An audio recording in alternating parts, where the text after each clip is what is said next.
벌써 국가보훈정책 시리즈 포럼이 마지막을 지금 현재 맞이하고 있습니다. 지금까지의 국가보훈정책이 어떻게 이루어져왔고 또 어떤 내용이었다에 대해서 그동안 토론을 했고 또 나름대로의 성과도 서로 이제 공유하게 됐습니다. 그리고 지난주에는 이제 의료정책에 대해서 오늘은 이제 제대군인 정책과 미래 세대에 대해서 어떻게 할 것이며 어떻게 보훈정책을 이끌어갈 것이냐에 대해서 아마 논의가 될 걸로 기대가 됩니다. 그래서 이것을 앞으로 이제 정리를 해서 좀 더 당에 보고하고 또 필요하면은 국가보훈부하고 또 논의를 할 수 있는 그런 장을 마련할 수도 있도록 하겠습니다. 저는 그래서 오늘 저희가 이제 4차까지 이렇게 토론을 하지만 국민이 주인인 이런 나라에서는 어떻게 보면 여기 계신 우리 보훈 가족들이 여러분들이 직접 정책을 만들고 의견을 주시고 그 의견을 잘 담아서 우리 보훈 정책을 계속적으로 바꿔나가는데 지금이 끝이 아니고 이제 민홍철 의원님과 우리 보훈 특위에서 만들어주신 이걸 계기로 보훈 가족들과 계속 논의하면서 작은 거라도 실천 가능한 거 하나하나씩 바꿔나가는 그런 보훈 정책을 펼치겠다는 말씀을 드립니다.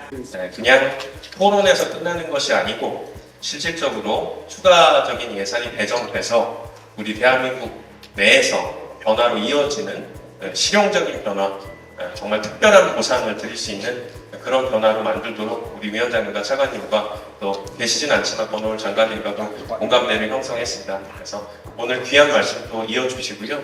그 주신 말씀들이 현실로 바뀌는데 저도 같이 참여하도록 하겠습니다. 감사합니다. 오늘 제4차 포럼은 독립, 포국, 민주화 역사를 위해서 대한민국 국군을 실질적으로 떠받쳐온 중장기 복무제대군들의 안전적인 인생 이망을 설계할 수 있도록 국가가 무엇을 하는가 하는 깊은 논의와 토의가 시작되는 시간입니다. 제대군인들한테 실제로 갈 수 있는 시기를 만들어줘야 됩니다. 그리고 오른쪽에 제가 본 거는 지금 하고 있는 제도입니다. 저거 다 할 수 있는 것들이거든요. 그래서 좀 최대한 본부가 이것을 좀 전환하는 데 좀 관심을 좀 가지셔야 됩니다. 과거의 희생을 기리는 정책을 넘어서 다음 세대가 스스로 이어가는 국가 정신의 기반이 될 수 있습니다. 당신의 희생을 잊지 않겠습니다. 오늘 우리가 만들어가야 될 보훈은 잊지 않겠다라고 하는 말이 삶 속에서, 일상 속에서 계속 증명되는 보훈이다라고 생각합니다. 다음과 같은 정책 전환을 제안합니다. 첫째, 제대국민을 국가 전략적 인적 자원으로 적극 활용하는 정책으로 전환하고, 둘째, 군 경력을 공식 인증 확산하는 제도 도입, 셋째, 국가보훈부와 제대군인 부분 실질적 권한과 예산을 격상할 것을 제안드리며 우리 노력이 제대군인과 미래 세대 모두에게 희망을 기원합니다. 감사합니다. 교육과정 그 설계 단계부터 민간 기업을 참여시켜 취업과 연계시키는 방안을 제안하는 게 좋지 않습니까? 싶습니다. 그래서 각각 그 역할을 지정을 해서 이렇게 지원 체계를 구축하게 된다면 취업에 많은 효과가 있지 않을까 싶습니다. 대학교 졸업자의 경우, 공부만 경우는 제대 후 1년도 이 기준을 완화해서 똑같이 채용의 그 공정성, 그다음에 기회를 주자는 것이 저의 제안입니다. 취업 자격 상정 기준을 대학교를 졸업하고 공부하는 청년들에게 졸업 시점이 아닌 제대 시점으로 전환을 좀 해줄 것을 강력히 요구하고 호소하는 바입니다. 특정 단체에 대한 특혜가 아니라 국가를 위해 헌신한 제대군인을 국가가 끝까지 책임진다는 상징적 제도 장치입니다.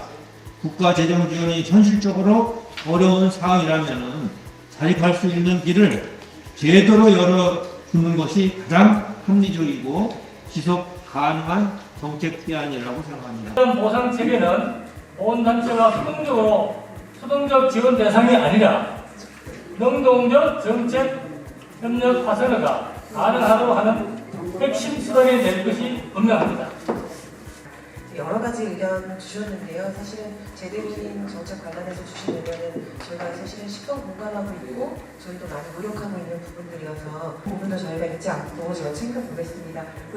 보훈 정책의 가치와 이 가치 지향성을 통한 국가 공동체의 지속 가능한 발전을 위하여 사단법인 한국보훈학회는 앞으로도 꾸준히 열심히 일하겠습니다. 감사합니다. 지금도 필요한 일들에 이 제대로 미디어 참여해서 취업을 하거나 참여할 수 있도록 중앙과 지원 체계를 이원화시켜서 가야 되겠다. 그리고 테스크포스나 컨트롤 타워는 중앙과 지원을 통합한 컨트롤 타워로 가야 되겠다. 이런 말씀을 드립니다. 군 경력이 어떻게 민간의 생산성으로 직결되는 데 대한 경제적 가치 증명이 선정되지 않는 한 국가의 고용 정부는 민간 기업에도 또 다른 규제나 부담으로 적용할 우려가 있다고 생각합니다. 두 번째로는 지원 대상 확대에 따른 저는 특혜를 요구하는 것이 아닙니다. 국가가 위험을 배분했다면 결과도 함께 책임을 져야 한다고 생각합니다. 오늘 논의가 공감에서 끝나지 않고 제도 개선까지 이어지길 바라겠습니다. 아침 국가보훈연합 충무운영위원회 등을 설치를 해서 정례적 충무의회를 공동 운영하고 국가는 이를 지원하는 방향으로 보훈 세레모니 구조 전환을 검토할 필요가 있다고 보여집니다. 보훈을 단발성 행사에서 지속 가능한 국가 기업 체계로 전환하는 것, 이것이 오늘 제가 드리고 싶은 제안의 핵심입니다. 저희들이 정책적으로 정리를 해서 어떻게 하면 단 한 가지라도 집행이 될 수 있도록 국가보훈부하고 협의를 할 수 있도록 하겠습니다.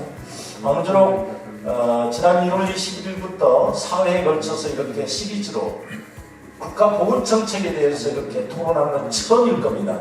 그만큼 이재명 정부가 국가보훈정책에 대해서 관심이 많고 어떻게 하면은 선진 대한민국의 국격에 맞게 여러분들을 예우하고 또 정책을 미래지향적으로 만들 건가 하는 고민의 사물이다. 저는 그렇게 생각을 하고요. 지금까지 토론된 이런 내용에 대해서는 저희 위원회에서 잘 정리를 해서